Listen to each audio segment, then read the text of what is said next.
অবসর নিয়েছেন দল থেকে, তবে আছে ফিরে আসার সম্ভাবনা। ব্রাজিল প্রেসিডেন্টের চাওয়া নেইমার যেন ফিরে আসেন ব্রাজিল দলে। একই সাথে নেইমারের বাবারও চাওয়া 2030 বিশ্বকাপে অংশ নিক তার সন্তান।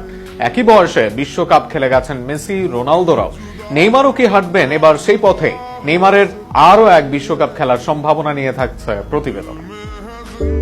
বয়সটা 34, এর চেয়ে বেশি বছর বয়সে 2022 বিশ্বকাপ খেলেছেন মেসি, রোনালদো, মদ্রিচ সহ অনেক তারকারা, যারা খেলছেন 2026 বিশ্বকাপেও। কিন্তু সবার জন্য সমীকরণ সহজ হলেও নেইমারের জন্য সমীকরণটা সহজ নয়, কারণ নেইমারকে শুধু বয়স বা পারফরমেন্সের সাথে না, লড়তে হয় ইনজুরির সাথেও। যে দুই পায়ে দেখাবেন জাদু, সেই দুই পায়ের উপর জীবনে গিয়েছে কত বড় বড় আঘাত, আর সেখানেই তাই নেইমারকে যেতে হয় অনেক যুদ্ধের মাঝ দিয়ে। তবুও ব্রাজিল ভক্তরা স্বপ্ন দেখেন আরো একবার নেইমার খেলবেন বিশ্বকাপে, পূরণ করবেন অধরা স্বপ্ন। ব্রাজিল ভক্তদের সাথে সেই দলে আছেন নেইমারের বাবাও।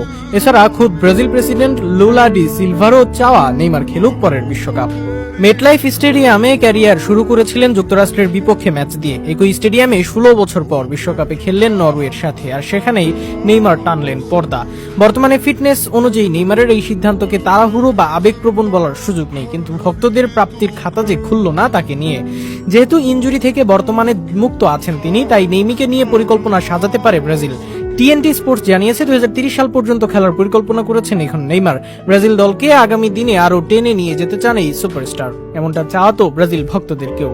ব্রাজিল প্রেসিডেন্ট লুলা ডি সিলভার কণ্ঠও দাঁড়ালো নেইমারের পক্ষে। তিনি সরাসরি বলেছেন এখনই নেইমার অবসর নেক, তিনি এমনটা চান না। উল্টো তিনি বিশ্বাস করেন 2030 বিশ্বকাপে ব্রাজিল চ্যাম্পিয়ন হবে, আর সেই চ্যাম্পিয়নশিপ দলে থাকবেন নেইমার জুনিয়র। নেইমারের ফেরাটা স্বপ্নের হলেও বাস্তবতা বেশ কঠিন। পুরোটাই নির্ভর করবে নেইমির এই মৌসুমের পারফরম্যান্স।